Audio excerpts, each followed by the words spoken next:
In this tutorial, we are going to solve a question under Newton's laws of motion, and this question is from incline plane and Pulley system. So the question is saying the two boxes A and B have identical masses of 35 kg and are connected by an extensible tie cord running over a frictionless pulley. Both experiences a sliding friction force with mu is equal to 0.15. Find the tension in the tie cord and the acceleration of the boxes. Take g as 9.8 meters per second. Now, this question is coming from two things: incline plane as well as a pulley system. So now, for us to find the tension force and the acceleration, the best thing here is we need first to find the acceleration. When we find the acceleration, it will be easy for us to find the tension force.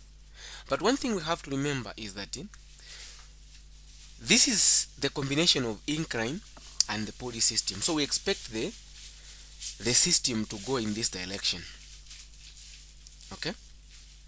Since the system is going to go in this direction, the friction force is acting on both A and B, and it will be opposing the motion, like that. Now, what we need to do is, what I'm going to do here, guys, is I'm going to get one box, I resolve the forces, and then I also go to block B. Okay? So let's start with block A. So block A, if I get it here, I can clearly see that there is a tension force which is acting in this direction, which is T. Okay? Now, since this system is moving in this direction, there is friction force which is acting. The friction always opposes motion, so friction force will be pointed in that manner. Meaning that the summation of all the forces in x direction, in this case, we have got the tension force acting in this direction, which is going to be positive, minus the friction force. For the fact that the friction force opposes motion, that's why it's going to carry a negative. Okay? Now, if you have got an object which is on the surface here, the friction force is always given by mu times the normal force. So which normal force are we talking about? We're talking about the normal force for this guy. Okay? Meaning that the friction force in this case is going to be mu times mg. There is no need of me indicating ma, because we have got identical masses and we're going to reach at one point where the mass is going to cancel out. Okay? So now what we're going to do now here is, according to Newton's second law, if there is acceleration, you replace this with mass times acceleration. So I'll say ma to be equal to t minus mu mg. My goal is to make t as a subject of formula. Okay? Because I'm trying to find the tension force. So I'm going to shift this to the other side and I'll remain with ma plus mu mg to be equal to tension force. I can rewrite this and say T is equal to ma plus mu mg. So now I can't continue here because I don't have the acceleration, I don't have the tension force. Therefore, let's call this as equation 1. Meaning I need the second equation for me to find the acceleration. And for me to get, where am I going to get the second equation? I'm going to get from block B. So let's go ahead and work out along with what? Block B. So I'm done with this part. So block B, I can clearly see that it is on the incline. Okay? It's like that. So here is my block B.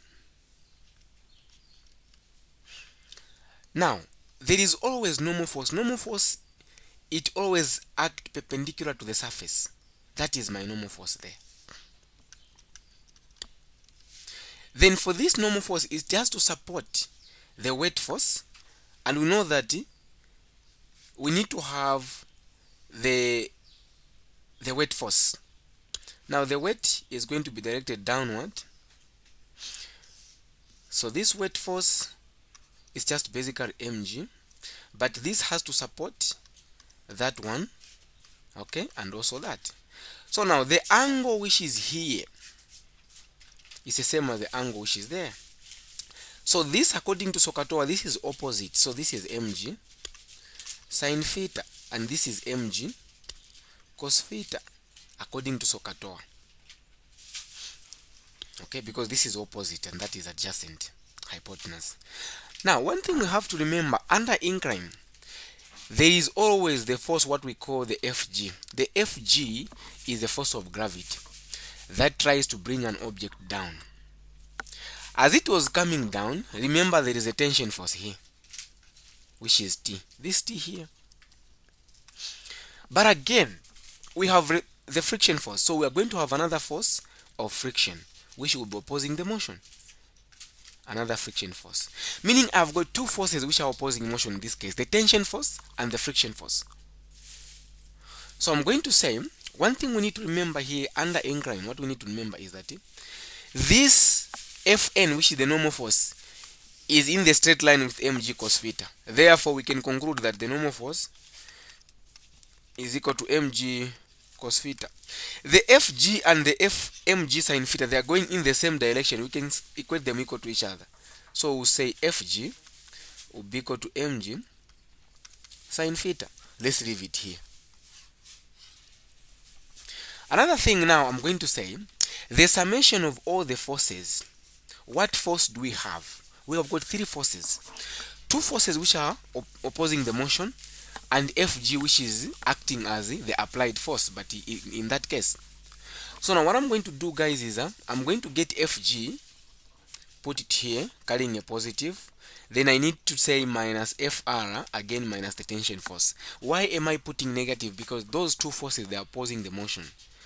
According to Newton's second law, this is going to be replaced by mass times acceleration. Initially it is mb, the mass of block B.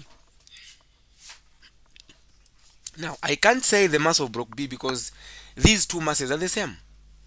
They end up just cancelling each other. There we go. So I'll say Fg is mg sin theta minus Fr is mu times the normal force. Now, what is normal force in this case under incline is mg cos theta minus the tension force. Our goal is to make the tension force as the subject of formula. Let's do this. We shift this to the left hand side, we shift this to the right hand side. As simple as that. So what we're going to do, guys, is I'll say T will be equal to mg sin theta minus mu mg cos theta minus ma. Now we call this as equation 2. One thing we have to remember now is this.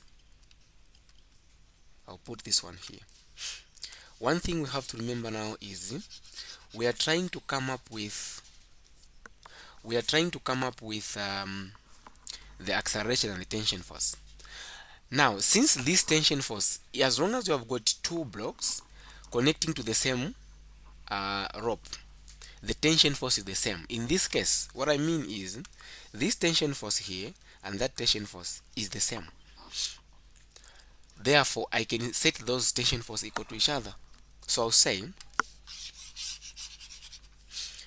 I'm going to say this tension force, which is ma plus mu mg, I have to set it equal to this one, which is mg sin theta minus mu mg cos theta minus ma, like that.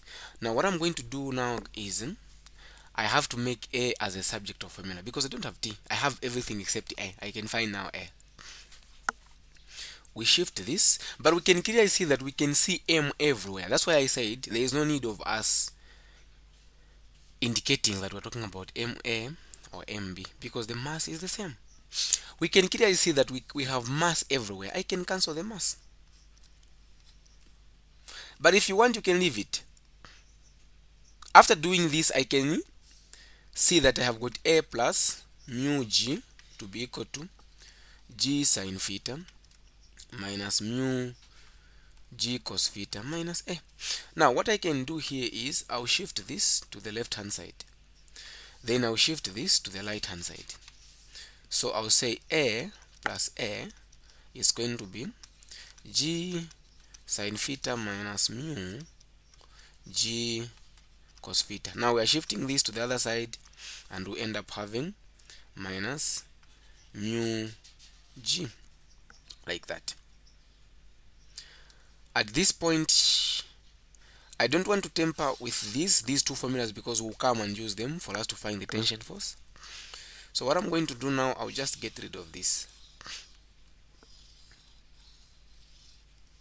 Then if I add these two, I'll get 2a.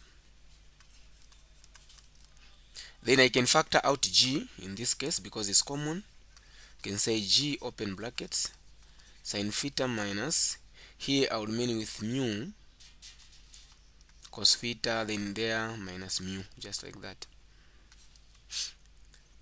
So I can divide both sides by 2. I can clearly see that a will be equal to g sine theta minus mu cos theta, that. So I can, since we are dividing both sides by 2, meaning this 2 has to come here. We can now plug in the values. So a will be equal to g is 9.8.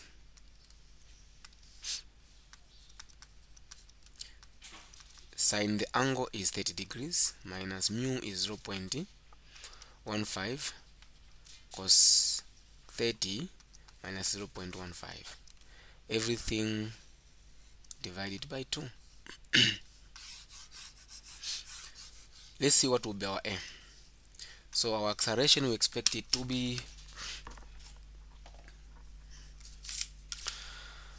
what I'm going to do, I'll first deal with the ones in the brackets. Sine 30 is 0.5.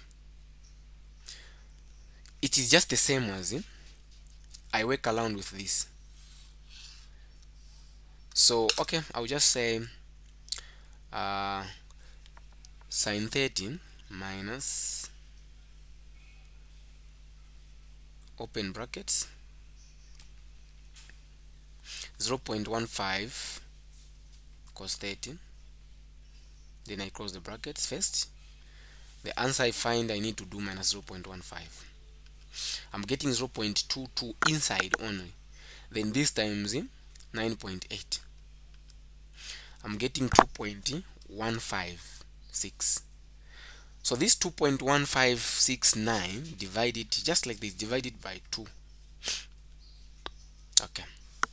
So the answer I'm getting is 1.078 meters per second squared. One thing we have to learn now is since this acceleration due to gravity is in 1 decimal places, it's okay, I can leave this in 1 decimal place. No one is going to penalize me. So I can say it's 1.1 meters per second squared, like that. I'm done. So that is the acceleration in this case. Now let's go ahead and find the tension force. Now the tension force, we derive two formulas. We have the second one and the first one. You can use any, but you end up having the same answer, 1.1 meters per second squared. So you can use any formula. You can just pick, you use any formula, you discover that you end up having the same answer. So here, if we say, I'm going to start with the first one. So we have ma plus mu mg. We plug in the values. I can factor out m. I'll remain with a plus mu g. We plug in the values. The mass is 35, acceleration 1.1, plus the mu is 1.15 times 9.8. What will be the tension force? So now for this case, I'm going to use the first formula, but you can also use the second one. You discover that the answer will be the same. So 35, I'll first deal with what is in the brackets, 0.15 times 9.8. Then I'm getting 1.4. I'm first doing what is in the brackets, this part on. Then I need to add it to 1.1. So I add it to 1.1. I'm getting 2.57. This times 35. So I'm getting 89.95 Newton as my tension force. Now this is the answer for this question. So the tension force is 89.95. The acceleration is 1.1 meters per second squared. Now, one thing we have to remember, guys, is that even if I use this second equation here, I'll end up having the same answer. Okay? So go ahead and use the second formula for tension force. See if you're going to get 89.95. If you're not going to get 89.5, then I don't know where you, meaning you have made a mistake somewhere. But you're supposed to get exactly 89.95. If you want, you can round it off and say the tension force is 90 newtons.